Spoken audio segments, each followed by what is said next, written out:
All right, today we're going to be diving into a project overview, and it's one that I think is relevant with what's happening in the markets, both from a standpoint of what and where Web3 is going, but also just in general of how meme tokens have really kind of taken a front and center stage.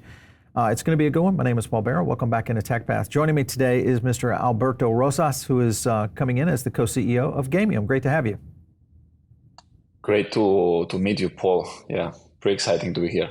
So Alberto, let's get into a little bit about Gamium in general. Give us a breakdown for some people who maybe are not aware of Gamium as a SocialFi platform. Give us a rundown of what you guys are up to.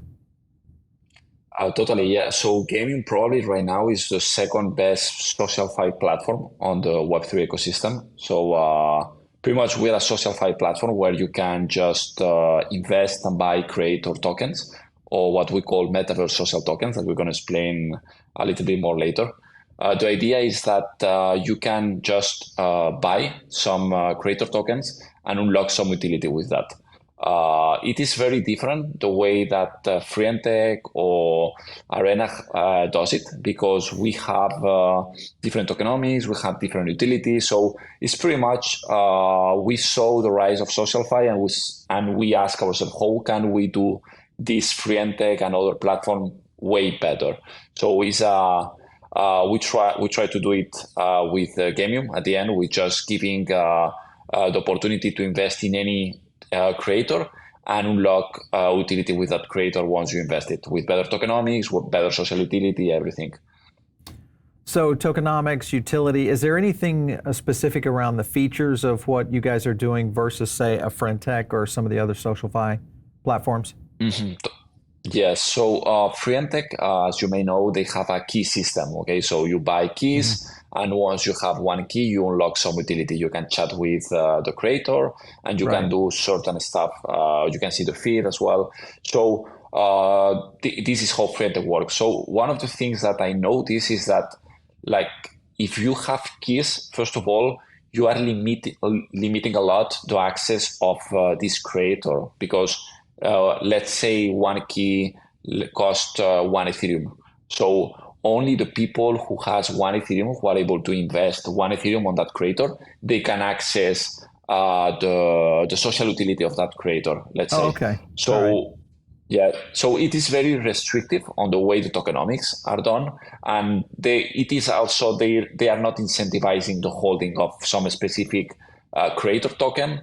The only incentive is speculation to imagine that the token is going to go up in price. So pretty much the first difference is regarding the tokenomics aspect, because instead of having keys, first of all, our tokens are ERC20 tokens. So they are just normal tokens deployed on BSC in this case, and you can invest on these ERC20 tokens. So in doing that, we allow like anyone to buy the fungible amount that they want. Pretty much, if they want to invest just $5 on the creator, or they want to invest 500, they can do it. So it is more accessible, let's say. And also the incentives of economic incentive of the creator and the people who buy these tokens are more aligned. Because, for instance, every transaction fee that happens, there is a fee that goes to the creator. There is also a fee that goes to the best holders of the creator. You know, so the incentives are aligned. If you trust really the work of a creator, or do you believe he's going to do well and he's going to generate a lot of demand and a lot of transactions, let's say, you're going to earn a fee as a user. But also as a creator, you are incentivized to give utility to your token, because every time there is a transaction on your token and everything, you earn 0.5, no, actually it's a 1.5% of fee. So the creator is also very incentivized to generate a lot of traction to their token. So this is the first difference, which is on the tokenomics side, that it is more accessible, and we incentivize the creator and the user to really hold this token and trade it. The second aspect is the source. Yeah, go on, Paul. Yeah, I was just going to talk. I want to learn a little bit about the MSTs, the Metaverse Social Token itself. What really makes this unique? Because obviously it's an ERC20 token. You guys are running on the BNB chain. What makes this unique? Is it in comparison to, say, other tokens that are out there? Mm-hmm. Yeah, so The tokenomics are very special in the way the fees are distributed and the incentives of both the creator and the user. Okay. This is also a fair launch. So the MST are Metaverse Social Token. That's the real name. This is a fair launch model. So we directly deployed ERC20 on, and we had the liquidity on Uniswap V3 directly on BNB chain. So everything is fair. You can just wait someone to launch a token and buy it like normal price, no VCs, Right. no pre-sales, nothing. Okay, so it's more accessible, it's more fair as well. And also the different on the social utility side, which I think is very important. We did a study of what social utility does Friend.tech and other kind of platform have. When we realize we don't believe the chat itself, to chat with creator, if you hold the key or something like that, is something very, that is going to go long term. I don't believe people is using it too much on Friend.tech anyway. So. Yeah. We really ask ourselves, okay, how can we improve that? And we have a lot of ideas, but our first thing, because Gamium was born like 2.5 years ago as a Metaverse project, and we had a lot of great development on the Metaverse side. So we did, okay, what if you can give social utility on the Metaverse for the holders? So if you are a holder of an MST, you can even interact immersively on the Metaverse with your creator. You can go to the creator home that we call, and you can interact voice, chat, and you can even transfer tokens and buy creator token inside the 3D experience. So it's a more immersive experience. I want to say that we are still not seeing a lot of traction on the Metaverse side, which is something normal because the market is not created yet. Sure. But I believe we're going to have some traction there, and also we have other kind of social utility that we're gonna unlock on the roadmap. So yeah, we want to give a lot of social utility and incentivize a lot the holdings of these tokens. I was looking at the 24-hour top 5 gainers that you guys have had. Obviously, Roaring Kitty leading the way there with what's happening with GameStop and AMC. Likelihood, when you look at that and you kind of compare this to other creators, how big has the uptake been for you guys of just in general bringing on, people into the platform and it growing by itself? Mm-hmm. Yeah, we believe, okay, there is a transition that we are seeing the last years, that it is transitioning from to an attention economy. Okay, this is something Right. that we notice. We saw that with GameStop and all of this money, and we are seeing it on crypto every day with the meme coins and all these kind of things. For instance, if Trump talks about crypto, then the Exactly. Trump meme coins are going up. If someone is fighting on a boxing match and it wants, the price of the meme coins related to that person goes up. So there is a lot of interest in investing in attention economy. So we saw that, and we have, I believe, created the perfect platform for it. Okay, if you want to invest on the Roaring Kitty, you can just launch their token or just invest in them. And the good thing is that if Roaring Kitty just connect to the platform, he can claim his creator fees. He can just claim his part of supply of the token, and he can start creating value for the token. So really, like, you are really investing on the real creator. You are not investing on a meme coin or whatever. You are really investing on that creator. So it's something very special that we believe the world is heading to. This kind of attention economy, and I think we have the perfect platform for it. We're going to improve it for sure, but right now I think we are the best platform for the attention economy and SocialFi. Explain a little bit about your partners, because I was looking at your partner page here. You've got Meta, Telefonica are the two that I'm interested in. Talk to me a little bit about how those partnerships have been constructed. How is this going to benefit what you guys are doing at Gamium? Mm-hmm. So Telefonica is not also a partner, but also an investor from our company since the last 1.5 years. So they are from Spain as well. We are a team. We have the office here in Barcelona, so we are very close.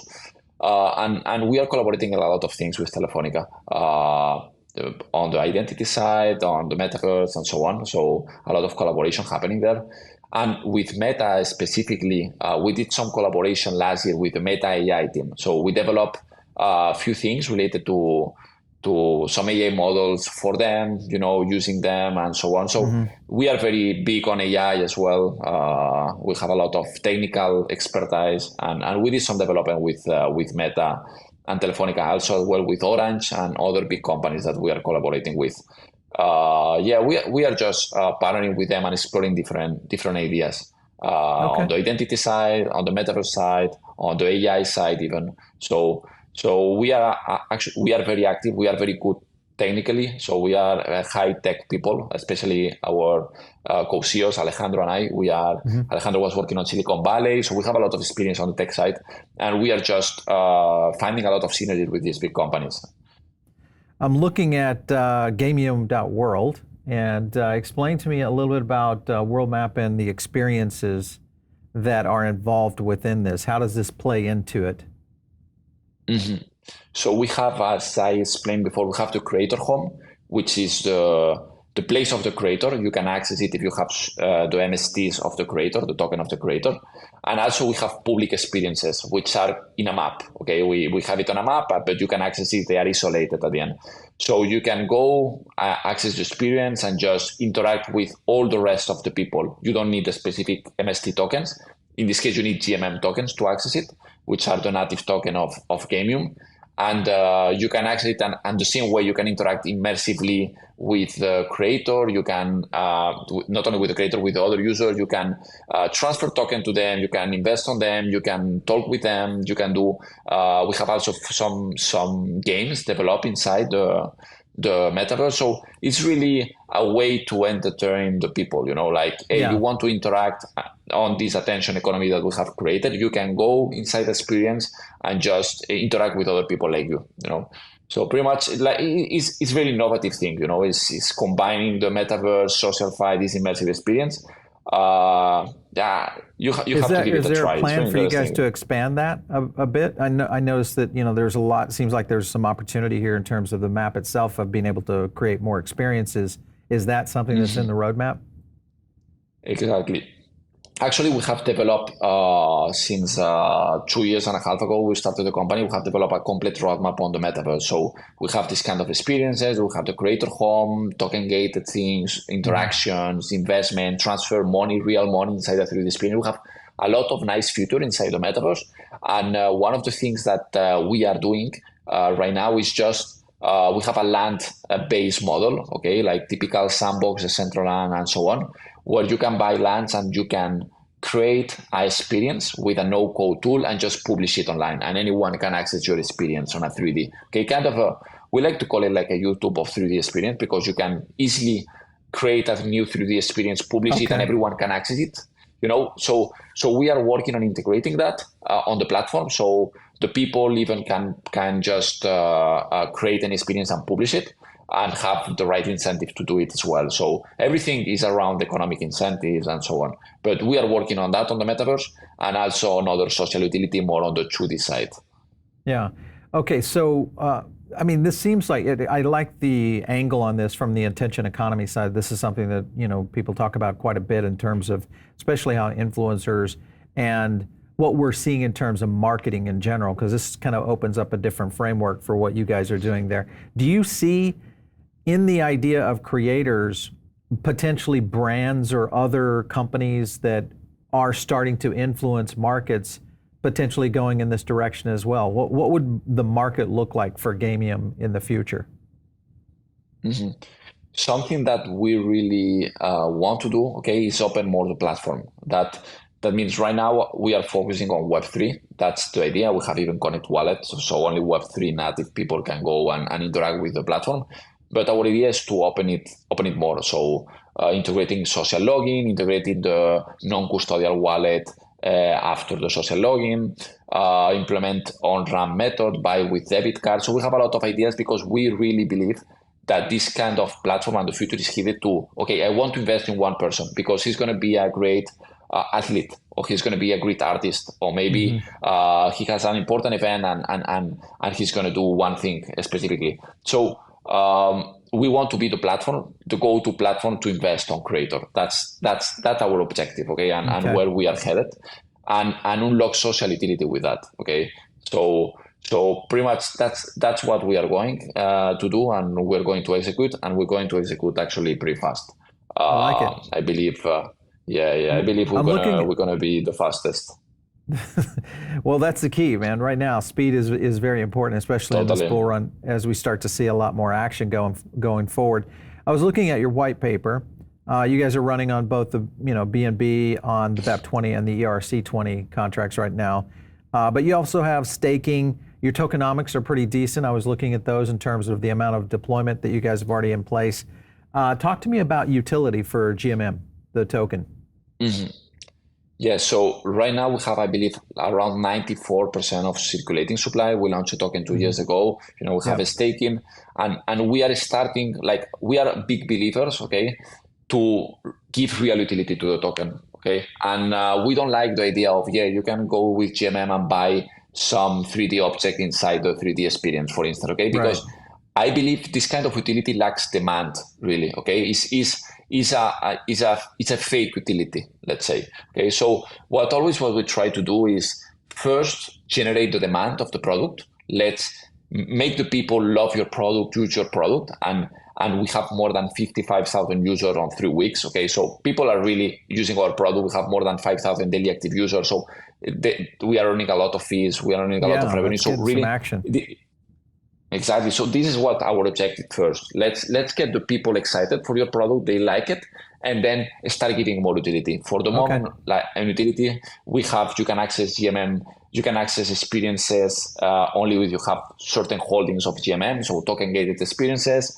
We have also some deflationary mechanics involved, buyback mechanics that we are in placing in, and our idea is to, now that we have this traction and this demand on the product, start giving real utility to the GMM. That means, for instance, you can start buying subscriptions with GMM, and once you have a subscription, you have certain benefit with the creator, for instance, and this kind of utility that we know if we do it, people are going to use it, because if we just put like, hey, you can buy a creator token with GMM, this is not a real utility, because what you are doing is worsen the user experience, so you're going to earn less revenue, and GMM is not going to have utility at the end. So you have to put the right incentive in the right place in the right moment, I believe.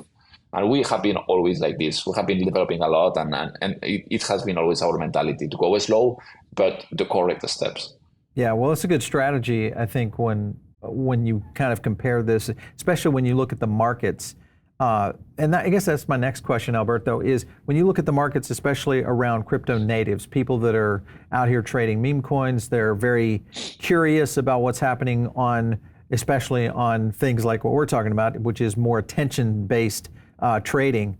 Do you see this more for the crypto degens and kind of the crypto natives, or is this something that you're starting to see mainstream starting to maybe try things out, test this out? What have you guys seen so far? Yeah, right now, like the way the platform is designed is especially for crypto natives. Okay, like the Connect Wallet thing is just crypto native. Like we don't have other authentication option, for instance, for the moment.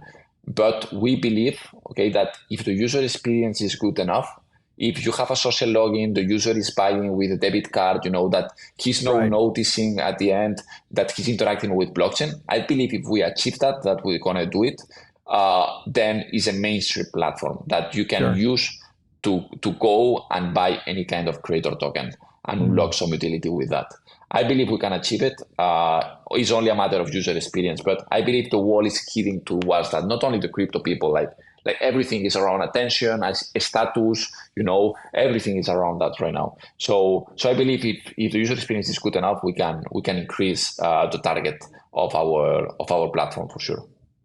That'll be one to watch. All right, so let's talk about NFTs. Before we get to roadmap here, I want to talk about NFTs and in general airdrops. How would that apply into what you guys are doing with Gamium? So as NFTs, we only have lands, okay, NFTs. So you can buy lands which you can use to deploy your experiences on the future directly on the map that we saw before. And as an airdrop, we have an active campaign for airdrop points, okay, that you can go interact and start accumulating airdrop points. And the idea with that is to deliver a big airdrop of either the Gamium token, either some creator tokens included in the basket as well for the fees generated. We're still discussing which kind of airdrop do we want to do, but the idea is that this airdrop point is going to be for an airdrop, and we want to be big and we want to be fair for everyone. Yeah, for sure.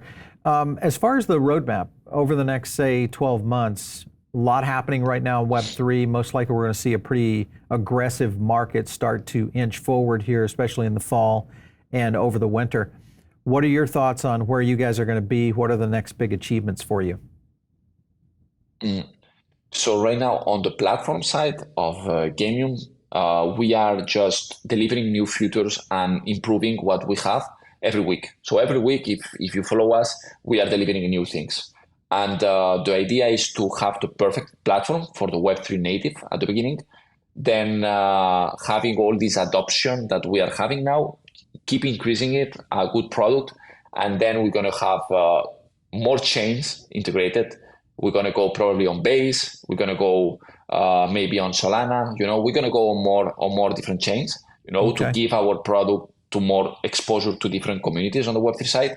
And then our objective is going to be to make the user experience way better, not only for crypto native, for everyone. So including the social login, including probably instead of just X and Twitter accounts, include Instagram accounts, TikTok accounts. So you can really invest in any kind of profile. You can invest on YouTube streamers, you can invest on Twitch, you can invest on anyone. I believe with a good user experience, with that go-to-market strategy, with a good distribution, we can arrive to different targets. And pretty much this is the playbook for the next year, okay? Also adding new social utility as well. We are looking for platform like Patreon. We are looking for really social creator platform that really works on the Web2 side and taking the best ideas from it. So the idea is just to improve the platform, open it more for more target, more chains, and then adding more social utility. This is pretty much the roadmap. Listen, it's going to be one to watch because I think you're right. We're getting into kind of this whole theme around creators. We've already seen the creator economy really start to grow over the last couple of years. And now, to your point, this attention cycle that seems to be adapting both from a social media standpoint, but also from crypto, which seems to be intertwined right now. So we're going to be watching this very closely. Alberto, it was great having you on the show today. Thanks so much for stopping in. We appreciate it. Thanks to you, Paul. Anytime. You bet. Have a good day. All right, so you guys might be tuned in over on the podcast side of things right now. Make sure and jump over here to the YouTube channel, get additional content. We also drop a lot of research and more content over on our Diamond Circle, so you can get in by just using the link down below. Of course, follow me out there on X, @PaulBaron. We'll catch you next time right here on TechPath.